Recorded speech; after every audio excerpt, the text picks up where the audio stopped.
नमस्ते शार्क्स। नमस्कार। मैं Pratibha Kanoi, 68 years, founder of Mommy's Kitchen. यह मेरे बेटे विकास और विशाल। मेरा जन्म बर्मा में हुआ और मैं कुछ सालों की पढ़ाई बैंकॉक में की, जहाँ मुझे इंटरनेशनल क्विजीन का एक्सपोजर मिला। मैं बचपन से ही खाना खिलाने का और बनाने का शौक रखती थी। जब मेरी शादी 1974 में हुई तब मेरे पति ने मुझे बिग साइज का ओवन गिफ्ट किया, जिसमें मैं थाली साइज के पिज़्ज़ा बनाती थी और मेरे परिवार को खिलाती थी, जो खाकर वाह करते थे और कहते थे तुम इसका काम क्यों न शुरू करती हो। 40 साल बाद मुझे मौका मिला। लॉकडाउन में मैं मेरे परिवार के लिए पिज़्ज़ा बनाई। From the dough to the paneer I made at home.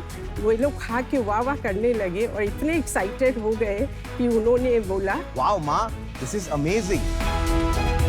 माँ जो बचपन से करना चाहती थी वो 2 मई 2020 को साकार हुआ विथ मॉमीज किचन। हम सर्व करते हैं freshly baked, thin crushed, crispy vegetarian pizzas. और इसकी खासियत यह है कि ये कई घंटों बाद भी क्रिस्प रहती है। हमें इतना ओवरवेलमिंग रिस्पांस मिला कि हम बिना सोचे समझे आगे बढ़ते गए, from Mumbai to Kolkata and Bengaluru. और हम गर्व से कह सकते हैं कि आज मॉमीज किचन फैमिली में हमने 6,500 परिवारों को जोड़ा है। मैं गर्व से कह सकती हूँ कि अमिताभ बच्चन जी का भी और उनका परिवार भी हमारी मॉमीज किचन में शामिल है। तो शार्क्स, हम 90 लाख के बदले 3% इक्विटी देकर आपको अपने परिवार का में शामिल करने के लिए आमंत्रित करते हैं। प्रतिमा जी, आपका तो बहुत बहुत ज्यादा ही स्वागत है शार्क टैंक पे। आप 68 बिल्कुल लगती नहीं है। इतनी फिट और इतनी ब्यूटीफुल लग रही है आप। Thank you so much. कहीं ऐसा तो नहीं नमिता जी की मम्मी एमकोर फार्मास्यूटिकल की कुछ दवाई ले रही है? पॉसिबली आप तो इनके अभी तो ऑफर मिलेगा ही आपको। बिग सिस्टर लग रही है। मेरे को थोड़ी एलर्जी है डेयरी से, तो जनरली मैं पिज्जा नहीं खा सकता हूँ। And I love pizza. तो आज आपने ये खिला के मेरा एकदम ड्रीम पूरा कर दिया। Nice, thank you. तो अभी आप लोग सब खाने में खाली पिज्जा ही खाते हो या कुछ और भी खाते हो? ये वीक में एक बार अलाउड है। अभी every Sunday night we have pizza party at home. Oh nice. तो थोड़ा बिजनेस की बात करते हैं। ये सेगमेंट तो यार एक कंपनी डोमिनेट करती है, डोमिनोज। जो कंसिस्टेंसी है और अक्रॉस सिटीज और अक्रॉस आउटलेट्स, आप कहीं से भी डोमिनोज का पिज्जा मंगाइए, आपको सेम एक्सपेक्टेड टेस्ट मिलता है। आपका विजन क्या है? आपको एक आर्टिजनल पिज्जा की तरफ जाना है या आप भी QSR की तरह बड़े आउटलेट्स खोल के इसको पैन इंडिया लेके जाना चाहते हैं? ये हम इसे pan India with multiple cloud kitchens and take away joints खोलना चाहते हैं इसका। तो अभी आपके कितने आउटलेट हैं? अभी हमारे बॉम्बे, कलकत्ता एंड बेंगलोर में तीनों क्लाउड किचन्स हैं, जो तीनों हमारे ही कंट्रोल में हैं अभी। और माँ ने इसे इतना स्टैंडर्डाइज बनाया है कि जो भी अब हमारे मम्मी के जो असिस्टेंट्स हैं, जो बनाने वाले टीम, उनको अपना दिमाग नहीं लगाना है खुद का, उन्हें उतना ही दिमाग लगाना है जितना माँ ने बताया है। आप जो हमारे जो बॉम्बे में खाएं या कलकत्ता में खाएं या बेंगलोर में खाएं, वो सब बोलते हैं कि it's the same taste, there is no changes, because wherever you eat it will be same. और ये आप जो सेल करते हैं कहाँ से? जोमेटो, स्विगी पे करते हैं? We are taking direct orders. Why not Zomato, Swiggy? अब हम उसको करेंगे। आपने कस्टमर कैसे ढूंढे? पहला कस्टमर ढूंढना ना किसी भी सेल्स में सबसे इम्पोर्टेंट होता है। हाँ, जब मेरे रिलेटिव्स है, मेरे भाई भाभी, फ्रेंड्स है, माउथ टू माउथ स्प्रेड होता है। हमने हमारे फेसबुक और इंस्टाग्राम में पोस्ट किया। बट रेफरल मार्केटिंग से आपने सबसे ज्यादा करा। अभी तक कोई कंपनी को हायर नहीं किया फॉर मार्केटिंग। तो आपका बिजनेस जो है, जैसे आपने 3 जगहों में खोला, उनसे टोटल कितना बिजनेस होता है अभी आपका?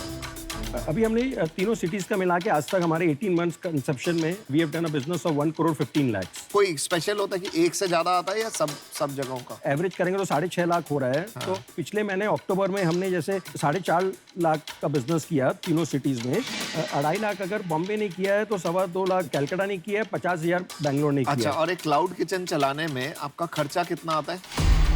All the 3 cloud kitchens are currently in our house. Bombay में हमारा infrastructure already there, so we need to get only the couple of things, equipments. And Calcutta में भी हमारा खुद का है, तो वहाँ भी हमारे पास सेटअप था। बैंगलोर में हमारी सिस्टर ने स्टार्ट किया है, तो वहाँ भी सेटअप था, सिर्फ मशीन और सब लाने पड़े। फैमिली बिजनेस है, फैमिली ने पहले ऑर्डर दिए, फैमिली ने क्लाउड किचन खोली, सही किया है, राइट। क्योंकि सबसे इजी काम होता है पहले अपने लोगों को जोड़ लो, फिर धीरे धीरे बाहर जाते हैं। बट इसमें एक नेगेटिव भी थोड़ा सा ये होता है कि आपको अभी मॉडल की इकोनॉमिक्स नहीं पता कि अगर आप कहीं बाहर खोलने जाओगे तो वो कितने का खुलेगा। सर सब मालूम है, बताओ। अगर हम आज बाहर क्लाउड किचन खोलते हैं तो it will cost me 10,80,000 machine वगैरह सब इंक्लूड करके टोटल क्लाउड किचन। इसमें बिजनेस बड़ा कैसे बनेगा? आप अभी भी ये ठीक से जवाब नहीं दे पाए कि आप जोमेटो स्विगी पे क्यों नहीं बेच रहे हैं? दे चार्ज 28%, दुनिया दे रही है। दुनिया दे रही है, पर they are covering only 6 kilometre radius and from Andheri हमें ऑर्डर्स आ रहे हैं पेंट रोड कब फॉर इट। वो तो आएंगे ही ना। We wanted to do it, the reason why कि हम आज वहां पर करने लगे और हमें ऑर्डर स्लो होने लगेगा। कहीं आपको ये डर नहीं लगता कि अगर ऑर्डर आ गए मैं फुलफिल नहीं कर पाऊंगा? नहीं, ऐसा नहीं। चलिए मैं आपको अपना डिसीजन बताता हूँ। मेरे को ये लग रहा है कि आप एक अच्छा क्लोजली नेट फैमिली बिजनेस चला रहे हैं। अगर कोई आज में आके मेरे को बोलता है मैं क्लाउड किचन कर रहा हूँ, मेरा पहला सवाल होता है आप जोमेटो स्विगी पे कितना बेचते हैं? आप बोल रहे हैं हम बेचते ही नहीं है, ठीक है। मेरे को उसमें लॉजिक नहीं समझ आ रहा है, मेरे को इन्वेस्टेबल बिजनेस नहीं लगता, तो मैं इससे आउट हूँ। ये आप कह रहे हो कि आपका सालाना सेल है 1.15 करोड़, राइट, लेकिन आपने ये भी कहा कि अक्टूबर में आपकी 4.5 लाख रुपए की सेल है। राइट। तो ये आंकड़े बैठे नहीं। मैंने अक्टूबर महीना आपको बताया, कहीं पर हमारी सेल 7 लाख भी हुआ है, कहीं 9 लाख भी हुआ है। नहीं तो ऐसा क्यों होता है ये समझाइए तो आप। बढ़ता ही रहना चाहिए, जिस जैसा आपका टेस्ट है तो कभी कम हो ही नहीं सकता। जो मेन जब लॉकडाउन था ना तब हमारे business 8 lakh 9 lakh 7 lakh that time we were lockdown पे लोग ज्यादा ऑर्डर कर रहे थे घर पे। फिर ये खुल गए। और देखिए हिंदुस्तान मेंटेलिटी, आप भी मुझे बताइए कि हम 700 रुपए डिलीवरी कब पर रेट का ले रहे हैं, नेपेंसी रोड का 700 रुपया डिलीवरी चार्ज। यस, बात तो वही हो गई जो अश्नीर भी कह रहे थे। क्यों ले रहे हैं? वो तो 28% दे के आपको 6 kilometre radius only. I don't solve my problem. और उसके लिए आप किचन वहां पे डालिए ना। हाँ तो वही तो करना चाहते हैं सर। पर आप घर से बाहर नहीं निकल रहे हैं ना, प्रॉब्लम ये। जो एंटरप्रेन्योर्स होते हैं ना वो हसल करते हैं। असल में क्या होता है ना कि खाना भी वो बनवा रहे हैं और डिलीवरी भी वो करवा रहे हैं और जोमेटो को भी वो संभाल लेते हैं, स्विगी को भी संभाल लेते हैं। आपका तो इतना बड़ा काम प्रतिभा जी ने संभाल लिया है कि प्रोडक्ट तो वो देख रही हैं, आपको तो दोनों को खाली एक चीज करनी थी कि डिलीवरी और उसकी एक्सपेंशन की बात करनी थी। आप दोनों को तो उसी पे दिमाग लगाना था और कुछ तो करना ही नहीं था। एक बात मैं समझाता हूँ आपको। अभी क्लाउड किचन का सारे देश में इंफ्रास्ट्रक्चर फैल रहा है। आपको 10 लाख रुपए लगाने की जरूरत नहीं है। आपको 1.5-2 लाख रुपए में you are ready to go with the cloud kitchen. किसी और का इंफ्रास्ट्रक्चर लीजिए, स्विगी खुद देगी आपको, जोमेटो खुद देगा आपको, रेस्टोरेंट से आप पार्टनरशिप कर सकते हैं। मैंने अपना डिसीजन बना लिया है। मेरे को लगता है आपका प्रोडक्ट तो अभी तक बेस्ट ही है जो मैंने आज तक टेस्ट किया है। सबसे बड़ा आपका जो प्रॉब्लम हो रहा है ना कि अभी आप लिस्टेड ही नहीं है जहां से लोग ऑर्डर करते हैं। मुझे लगता है अभी आपको थोड़ा सा और बढ़ाना चाहिए, फिर इन्वेस्टमेंट रेज करना चाहिए, इसीलिए मैं बाहर हूँ। मेरा डिसीजन है कि मैं आउट हूँ इसलिए कि अभी बहुत सारा काम बाकी है। उसके बाद इन्वेस्टमेंट स्केल के लिए करा जा सकता है, लेकिन एट दिस पॉइंट आप वो बेसिक्स पे फोकस कीजिए और फिर मिलेंगे। मेरा ये मानना है कि आपका प्रोडक्ट बहुत अच्छा है। आप एक दूसरा रास्ता बना सकते हैं, इसको धीरे धीरे भी बढ़ा सकते हैं। एक बार एक हद तक पहुंच गए जहां आपको लगता है कॉन्फिडेंस आ गए, डिस्ट्रीब्यूशन समझ गए, मार्केटिंग समझ गए, उस टाइम आप सोचिए फंडिंग लेनी है कि नहीं। अभी वो बात नहीं है, इसलिए मैं आज आउट हूँ। लेकिन आपको बहुत बहुत शुभकामनाएं and wish you the best. चारों शाख आउट है। मेरे को ना अपनी मम्मी की भी याद आ रही है इसको देख देख के, और मुझे ऐसे देख के ना मुझे धर देती थी अगर मैं ठीक से काम नहीं करता ना। 1-2 लगाए, उससे ना मुझे लगा कि मैं ठीक बंदा बन गया। मुझे लगा आपको लगा ही नहीं है इन्होंने, अगर वो ठीक कर देता लगाई कभी नहीं। ये बहुत स्वीट सी लग रही है। तो मुझे यही प्रॉब्लम लग रही है कि आपको अगर बचपन में जो गलती करी है ना वो इनको वो ठीक करके ना अगर आप वो एग्जीक्यूशन कर लेते ना सर, तो हम सब बहुत एक्साइटेड होते हैं। क्लाउड किचन फ्यूचर है इंडिया का। पर क्लाउड किचन आप करना चाहते हो कर लो, और ये फिर आओ आप शार्क टैंक में और प्रतिभा जी हमसे पूछेंगे अपने 2-3 ठीक है लगाए नहीं लगाए। ठीक है, अभी के लिए हम 5 आउट है। Thank you so much and all the best. All the best. बहुत बहुत धन्यवाद, बहुत बहुत शुभकामनाएं।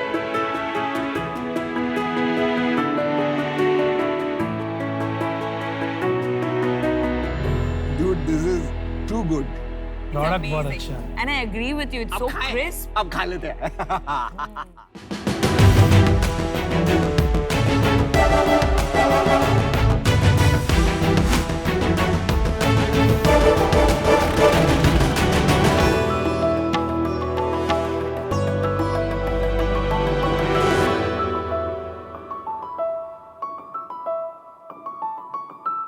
हेलो शार्क्स, मैं कनव मनचंदा मैं क्षितिज बजाज। और हम हैं डंडेरा टेक्नोलॉजीज प्राइवेट लिमिटेड, एक technology backed auto manufacturing company.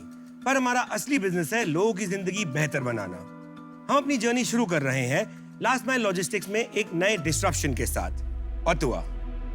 ये हमारा पहला प्रोटोटाइप 3 व्हीलर है जो स्पेशली इलेक्ट्रिक ड्राइव ट्रेन के लिए बनाया गया है। और हमारी एंटी टिल्ट टेक्नोलॉजी के साथ ये 3 व्हीलर इंडस्ट्री को हमेशा के लिए बदलने वाला है। इस गाड़ी में हमने ergonomics का खास ख्याल रखा है, और तो और इसकी चारों दिशाओं की रोड विजिबिलिटी सबसे बेहतर है। इसकी 165 किलोमीटर की रेंज और 1 टन की कैरिंग कैपेसिटी मार्केट में डबल है। हमें गर्व है कि हमने इस गाड़ी के साथ इस सेगमेंट में काफी प्रॉब्लम्स का समाधान कर दिया है, और पहले ही दिन से ड्राइवर्स इस गाड़ी के साथ 70% तक ज्यादा कमाई कर सकते हैं।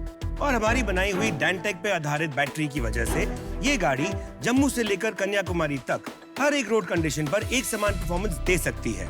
और इसकी सबसे खास बात ये है कि हम इस एक ही गाड़ी पर मॉड्यूलर सेटिंग बनाकर अलग अलग जगह इस्तेमाल कर सकते हैं। यानी ये एक गाड़ी लॉजिस्टिक, पैसेंजर, फूड ट्रक के लिए यूज हो सकती है। ये गाड़ी आपके बढ़ते बिजनेस के साथ हमेशा बदलती रहेगी और आपका साथ देगी। आज हम मांग कर रहे हैं 1 करोड़ रुपए की 1% इक्विटी के लिए। अभी मुझे सांस लेनी पड़ेगी। तो Kshitij Kanav, welcome to Shark Tank. Thank you. ये नाम आपने ऑटो से इंस्पायर होके वो जो भोजपुरी में अट्टुआ होता है वहीं से लिया है? हाँ, थोड़ा उसका था, प्लस थोड़ा वर्ड प्ले था। कोई और नाम करने से बेटर है, इजीली दिमाग में आता है ऑटोवा, सो मार्केट कनेक्शन बहुत इजी हो जाता है। Auto spelled backwards. Correct. No, good name, good name. Thank you. बचपन से ही शुरू से ऑटोमोटिव का एक शौक था। कुछ भी मिलता था उसको तोड़ के बनाना शुरू कर देता था।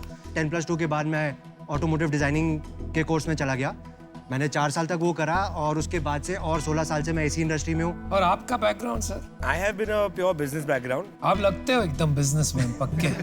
फैमिली बैकग्राउंड बिजनेस है। Father's been to business. पापा का मैन्युफैक्चरिंग ऑफ पीयू फोम का था। I started with that, did that for 2-3 years. Then मैं फिर उसके बाद हॉस्पिटैलिटी में गया। उसके बाद 3.5 साल से और तो डंडेरा में आ गए थे। और एक दूसरे के साथ कैसे तालमेल हुआ आप लोग? हम एक दूसरे को 25 साल से जानते हैं। हम स्कूल से दोस्त हैं। क्या इक्विटी स्ट्रक्चर वगैरह है और आपका क्या इन्वेस्टमेंट? हम दोनों ने अभी तक इसमें 70 लाख इन्वेस्ट किया था। शार्क टैंक पे आने से 10 दिन पहले हम एक और डील साइन करके आए थे, जहां हमने 49% हमारे पास है, 49% एक नई कंपनी के पास है गुड़गांव की, एंड 2% इंक्यूबेटर के पास है जिन्होंने हमें वहां उस कंपनी से मिलवाया था। जो नई कंपनी आ रही है उन्होंने 30 करोड़ का इन्फ्यूजन करना है, एंड हमारा लॉजिस्टिक व्हीकल का पहले 100 पीस का जो इन्वेस्टमेंट लगेगा वो सारा उस 30 करोड़ में से होगा। 49% दे दिया आपने शुरू में? 49% हमने एक्सपोनेंस को दिया। एक हम जानते हैं कि इतनी बड़ी इंडस्ट्री सेटअप करना, एक OEM सेटअप करना, आपको हेल्पिंग हैंड्स चाहिए रहते हैं। आप अकेले इतना बड़ा एम्पायर नहीं संभाल सकते हैं। क्या है बैकग्राउंड एक्सपोनेंट्स का, उनके बारे में बताइए, बिकॉज बड़ा स्टेक है उनका। एक्सपोनेंट्स एक उनका विजन ये है, जो फैमिली फार्म बिजनेसेस का रिसोर्सेज है और जो स्टार्टअप्स को जरूरत होती है उस कनेक्ट्स की, उन रिसोर्सेज की, उनमें एक लिंक प्रोवाइड करते हैं वो। या मेरे को एक बात बताओ कि तुम दोनों के पास इक्वल है आपस में? हाँ जी, हाँ जी। तो जो 49% वाला है वो तो तुमसे भी बड़ा हो गया ना इंडिविजुअली? जी जी। तो फिर उसको क्यों नहीं लेके आए? वो 10 दिन पहले ही आया था। क्या हो गया? मतलब फ्लाइट तो चलती है ना दिल्ली से बॉम्बे की। बट वो अकेला नहीं होगा। आधार कार्ड थोड़ा 10 दिन पहले बना उनके- उसका। एग्जैक्टली, उनके ग्रुप में 5 या 6 आदमी कोई है। तो होगा करता धरता। मेरे को हाँ है, बट अब उनको नहीं है। अगर कोई बड़ा फंड मैनेजर होता और आपको भारी रकम की जरूरत है, तब मैं समझ सकता हूँ 30 करोड़ ले लिए, आगे भी वो 100 करोड़ देगा। ये तो कोई मिडिल मैन है, आगे जब आपको फंडिंग की जरूरत पड़ेगी फिर वो चला जाएगा 10 लोगों के पास। तो ये तो बिल्कुल मतलब दीवार में क्रैश करने का काम हो गया आपका। अब आए क्यों हो फिर? To get into the passenger segment जो इंडिया का है, क्योंकि उसमें जो कॉन्टैक्ट बेस लगेगा, जो एक्सपर्टीज लगेगी टू एक्सपैंड क्विकली, उसके लिए आपकी जरूरत ज्यादा है। आपके ऑटो में ऐसी क्या यूनिक चीज है जो कोई और नहीं कर सकता या कोई बड़ा प्लेयर कॉपी नहीं कर सकता? ऐसा क्या है इसके अंदर? कॉपी तो सब कुछ होता है मार्केट में, ऐसा कुछ नहीं है जो मार्केट में कॉपी नहीं हो सकता। जो हमारी थिंकिंग है और जो हमारी फिलॉसफी है कि अगर आपको मार्केट से आगे रहना है, उसका एक ही तरीका है, कंटिन्यूअस इनोवेशन। आप आगे बढ़ते रहिए, रुकिए मत, उनको कैचअप खेलने दीजिए रादर देन आप कैचअप खेलिए। एक्चुअली यहाँ मैं आपसे डिसएग्री करूंगी क्योंकि मैं पुणे से हूँ और सबसे बड़े ऑटो प्लेयर्स स्पेशली बजाज तो पुणे से है और उनकी R&D टीम इतनी स्ट्रांग है और उनके वहाँ से इतने इनोवेशंस, नए मॉडल्स आते हैं। Definitely, I mean ma'am. Global export करते हैं वो लोग 60% बिजनेस, तो ऐसे ही थोड़ी कोई नॉन इनोवेटिव प्रोडक्ट खरीदेगा। Difference between an entrepreneur and an R&D team. Definitely उनकी R&D बहुत बड़ी है एंड मैंने भी उनके साथ काम करा है। उनके कुछ इश्यूज हैं, लेगेसी इश्यूज हैं। उन्होंने ऑलरेडी इतना इन्वेस्टमेंट कर चुके हैं एक चीज में कि उनको टर्न करने में बहुत टाइम लगता है। जो डिसीजन हम लोग 2 महीने में लेते हैं वो डिसीजन उनको लेने में 8 महीने से 1 साल लगता है। एंड वहीं पे एक हमें एज मिल जाता है उनसे आगे निकलने का। अभी ये तो वक्त ही बताएगा कि वो लोग पिवट कर सकते हैं और कि नहीं। उम्मीद पे दुनिया कायम है। आप बताते रहिए बिजनेस के बारे में, हमें इंटरेस्ट है।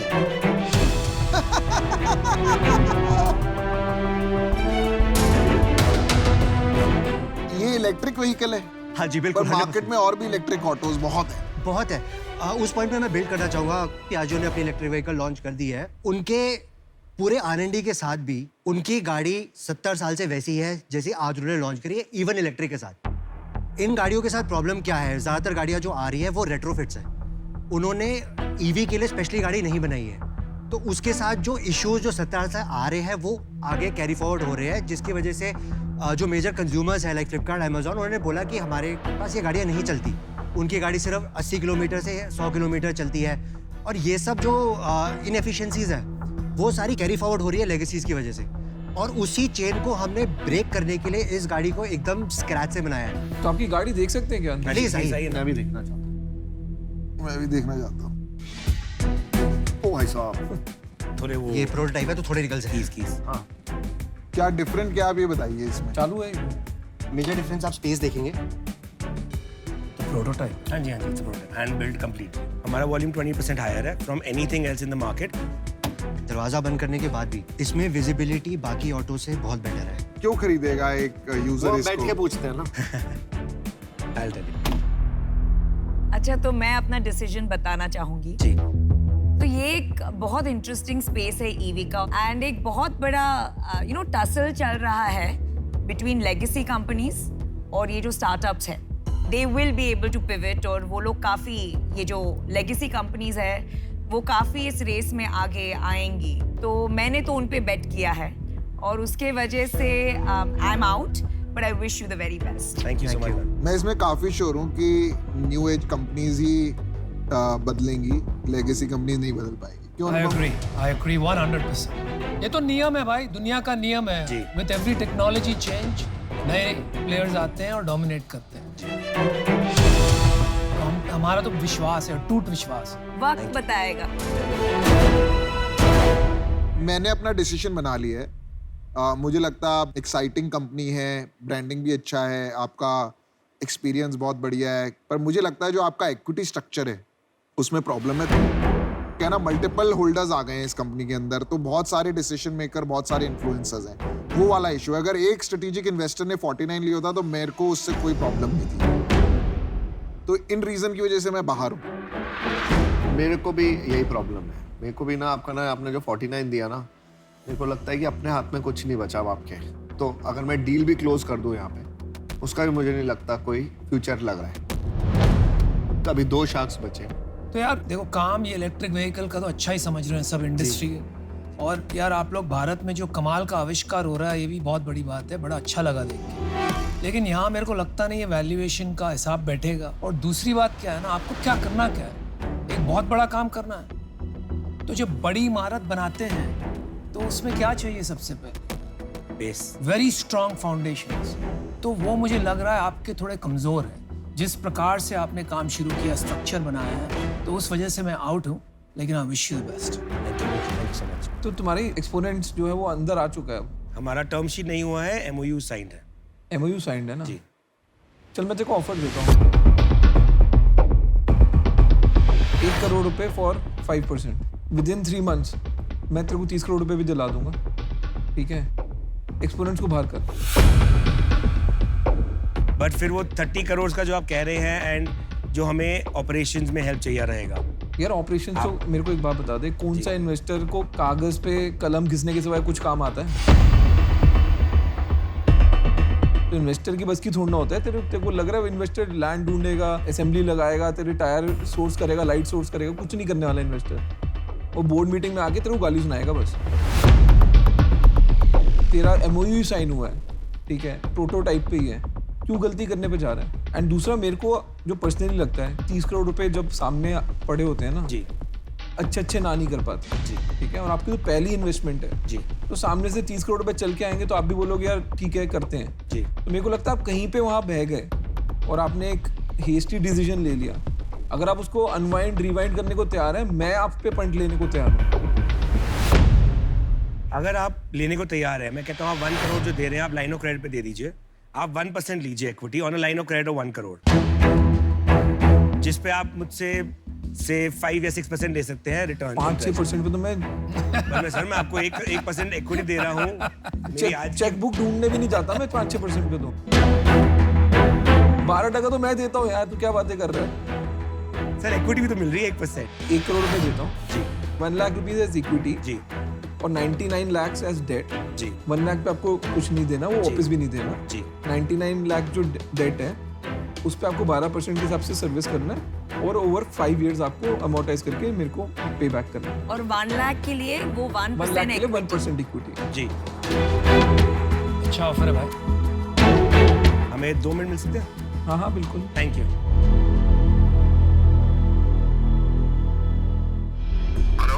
Sat? Yep. So we've got an offer from Ashneer. Okay. मतलब वो इक्विटी ना फ्री में बांट रहे हैं, वो फ्री में बांट रहे हैं. अभी देखो उन्होंने 49 वहां बांट दी, इनको इक्विटी दे दी डेट के चक्कर में. 1% आप ले लो, आपको चाहिए आप ले लो. अगर आप बोलोगे ना मैं इन आप बोलेंगे आपको कितना 1-2% आप ले लो. आप फ्री हो भाई साहब, आप ले लो 1%. मतलब इक्विटी की कोई वैल्यू नहीं है यार. भाई मेरे 1 करोड़ रुपए लग रहे हैं, 12% मिल रहा है, क्यों बीच में आ रहा है? नहीं हम बीच में नहीं आऊंगा. नहीं, मैं कह रहा हूँ ना आपका ही काम है. हम नहीं आते, वो आप लोगों का काम है बीच में. हम नहीं आते.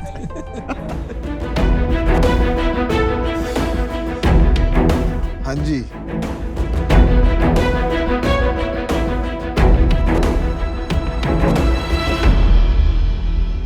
It's a deal, sir. Alright. Good one. अच्छा तालमेल है भाई. Congratulations. Thank you so much. Congratulations.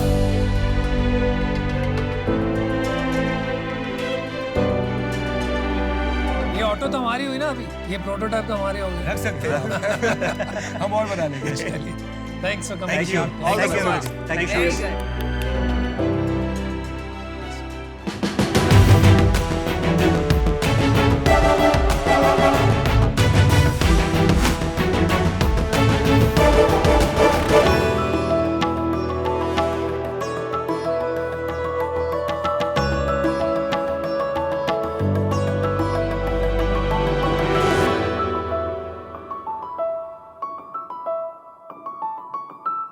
नमस्कार शार्क्स. नमस्कार. मैं श्रुति रेड्डी, 36 इयर्स, पिछले 6 साल से अंत्येष्टि फ्यूनरल सर्विसेज चला रही हूँ. अंत्येष्टि means last rites in Sanskrit. Antyeshti Funeral Services is a one-stop solution for all post-death related rites like freezer box, Hirsch vans, जिसमें बॉडी को हम लोग घर से क्रिमेशन घाट तक लेके जाते हैं. सामग्री, फ्यूनरल पंडित्स एंड अस्थि विसर्जन, पितृ कार्यास, हम लोग सब कुछ फ्यूनरल सर्विसेज का हम लोग कराते हैं. पिछले 6 साल में हम लोगों ने करीबन 5,000 प्लस फ्यूनरल्स कराया है. We are right now present in 25 cities and across 7 different countries. हम अगले 5 साल में अंत्येष्टि को हाउस होल्ड नाम बनाना चाहते हैं और इस चीज के लिए मैं शार्क से 50 लाख मांग रही हूँ for 2.5% stake in my company. तो श्रुति, शार्क टैंक पे आपका स्वागत है. Thank you ma'am. Revenue model मुझे ठीक से समझ में नहीं आ रहा है. Right now we are working purely on aggregation model. Okay.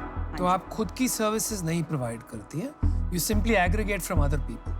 Yes sir, actually हम लोगों ने शुरू किया था खुद की सर्विस प्रोवाइड करना कोलकाता में, बट मैंने ये चीज़ देखा है कि अगर स्केल करना है तो एग्रीगेशन मॉडल में ही जाना बेटर है sir. When I started off 6 years back, तब शायद हम लोग बस 5-6 लोग थे. आज 2 कोविड वेव्स के बाद करीबन 35 लोग हैं इस स्पेस में। 35 पीपल मतलब 35 कंपेटिटर्स है आपके? हाँ जी। श्रुति, जब आपने स्टार्ट किया तो आपको ऐसा क्यों लगा कि ये सर्विसेज, फ्यूनरल सर्विसेज इम्पोर्टेंट है और आपको करना चाहिए? मैंने ये चीज देखा है कि when you lose someone it's very important कि आपको ग्रीव करना है, पर जब अभी ये सर्विस में जब कोई प्रॉपर सा प्रोफेशनल सा एजेंट नहीं है तो क्या होता है कि फैमिली को ये सब चीजें करना पड़ता है। और मैंने ये चीज भी देखा है कि it's like about 1.2 billion people है, उसमें से अगर 9% डेथ रेट है, अगर उसमें से even if I take just urban deaths like about 25% deaths भी अगर मैं लेती हूँ तो उसमें से our market is like really coming to close to $1 billion. Shruti, आपकी रेवेन्यू क्या है? तो हमारी लास्ट ईयर की रेवेन्यू रही है 1.16 करोड़ सर। उससे पहले जब हम लोग स्टार्ट किए हैं it was about 12 lakhs, then went to 22.5 lakhs, फिर वहां से गई थी 55, 65 एंड देन टू 1.16 सर। और this year? For FY22 we'll be having a revenue of about 2 crores. I would like to share here on the tank is that इसमें margins हमारे 50% तक बनते हैं। तो 2 करोड़ में आपका 1 करोड़ का मार्जिन होगा इस साल। हाँ और जी। Net profit? About 6% of it sir। कहाँ जाता है बाकी पैसा? It is mostly in salaries and marketing। तो ये कस्टमर एक्विजिशन में जाएगा ना? हाँ जी। इस बिजनेस में प्रॉब्लम यही है ना, आपने किसी को सर्विस प्रोवाइड करी तो आप उसको ये भी नहीं बोल सकते यार कोई और मर जाए तो बताना। रेफरल तो नहीं कर सकते ना भाई, रेफरल कर देना अगली बारी, या आप रिश्तेदार में या मेरे पे रिव्यू छोड़ देना, तो ये तो हो नहीं सकता। सर यहाँ पे मैं आपको एक चीज बताती हूँ कि in fact there is something common that my startup and Anupam sir Shaadi.com startup also shares कि हम दोनों की बिजनेस में लाइफ टाइम वाले customers literally zero, so we can't really referral है।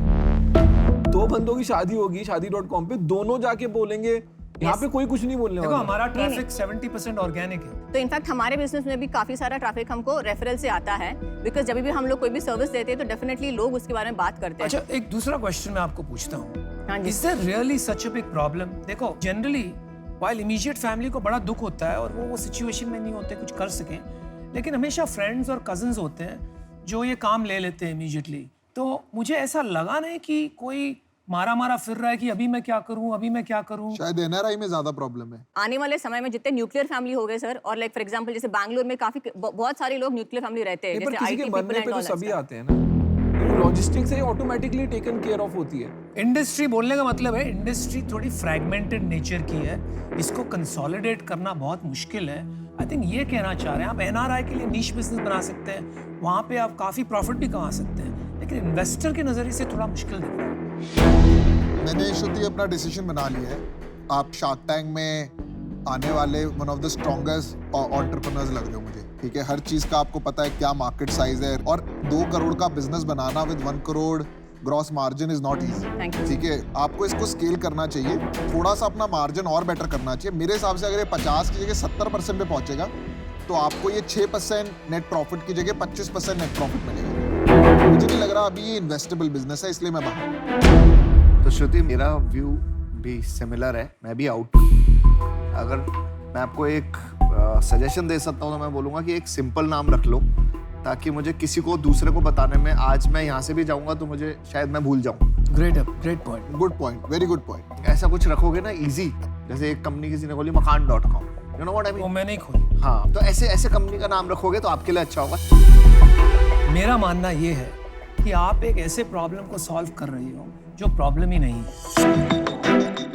और मैं ये भी सोचता हूँ कि आप इतनी स्मार्ट हैं कि आपको अपने आप को ऐसे एरिया में अप्लाई करना चाहिए जहाँ पे और कोई प्रॉब्लम सॉल्व नहीं कर रहा। इसमें आप बिजनेस जरूर बना सकती हैं, लेकिन आप इस दुनिया में इससे ज़्यादा इम्पैक्ट कर सकती हैं, आप में उतनी क्षमता है। तो मैं तो इन्वेस्ट नहीं कर पाऊंगा। Good luck for your future. ठीक है sir, thank you. Shruti, it's an area जहाँ I am not very comfortable, थोड़ा सा यू नो एक नेगेटिव एनर्जी जैसी फील होती है। For that reason, personal reason, I am out. सिर्फ मेरे को डेथ से इतना वो अनईजीनेस नहीं लगता है, it's a matter of fact type है मेरा व्यू। बट मैं ना बहुत एग्रेसिव हूँ बिजनेस को लेके। मैं आपको बोलूँगा टैम बढ़ाओ, धंधा बढ़ाओ, राइट, लेकिन but it is like hoping for bad things to happen in some sense. मतलब मैं किसी के मरने पे पैसा नहीं बनाना चाहूँगा। आपकी ड्रेसिंग सेंस बहुत सही है, एकदम गॉथिक लुक है, ऐसे लग रहा है यमराज खुद आए हैं लेने। But you way smart. Solve the unsolved, right? Don't try to solve the last, right? वो हो गया, अब खत्म है बंदा। Okay, all right, sir. Okay, all the best. Take Shruti. care. Thanks a lot. Take care. Thank Thanks you. for coming to shop. Yeah.